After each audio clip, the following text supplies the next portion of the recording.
മുണ്ടക്കൈ ചൂരൽമല ദുരന്തത്തിന് ശേഷമുള്ള ആദ്യത്തെ ചെറിയ പെരുന്നാളാണ്. ദുരന്തത്തിൽ ഉൾപ്പെട്ടുപോയ നിരവധി പേർ അന്തിയുറങ്ങുന്ന പുത്തുമലയിലെ പൊതു ശ്മശാനമാണിത്. ഈ മണ്ണിൽ ഉറങ്ങുന്നവരെ കാണാൻ ഉറ്റവരും ഉടയവരുമൊക്കെ എത്തുകയാണ്. രാവിലെ പെരുന്നാൾ നിസ്കാരത്തിന് ശേഷം ഈ ബന്ധുക്കളെ കാണാൻ എത്തുന്നവരാണ് ഇവിടെ പ്രാർത്ഥനയിലൊക്കെ മുഴുകിയിരിക്കുന്നത്.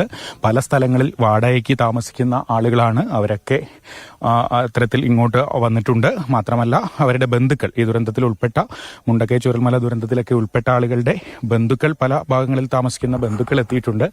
അവരൊക്കെ പങ്കുവെക്കുന്നത് കഴിഞ്ഞ പെരുന്നാളിനൊക്കെ ഇവരുടെ വീടുകളിലൊക്കെ വിരുന്നു പോയതാണ്. ഇത്തവണ ഈ സ്ഥലത്ത് വന്നിങ്ങനെ കാണേണ്ടി വന്നതിലുള്ള സങ്കടമാണ് പലരും പങ്കുവെക്കുന്നത്. അതുപോലെ അടുത്ത ബന്ധുക്കൾ, മാതാപിതാക്കളെയൊക്കെ നഷ്ടപ്പെട്ട ദുരന്തത്തിൽ ഉൾപ്പെട്ടു പോയ ആളുകൾ തന്നെ പലരും ഇവിടെ പ്രാർത്ഥനകൾക്കായി എത്തുന്നുണ്ട്. കഴിഞ്ഞ പെരുന്നാളൊക്കെ നമ്മളെ കൂടെ എല്ലാ ആൾക്കാരാണ്. എന്താ പറ്റി? ഇവിടെ നമ്മളെ ജ്യേഷ്ഠമുണ്ട്, വൈഫുണ്ട്, അവർ താമസിക്കുന്നുണ്ട്. പിന്നെ അയൽവാസികൾ കുറേ ഉണ്ട്. അവരൊക്കെ ഒന്ന് പെങ്ങള്, അമ്മായിൻ്റെ മക്കളുണ്ട്, എൻ്റെ പാപ്പാൻ്റെ പെങ്ങളെ മക്കളുണ്ട്.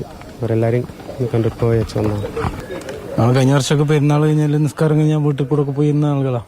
അപ്പോൾ ഇവിടെ വന്ന് സാഹചര്യം എത്തി.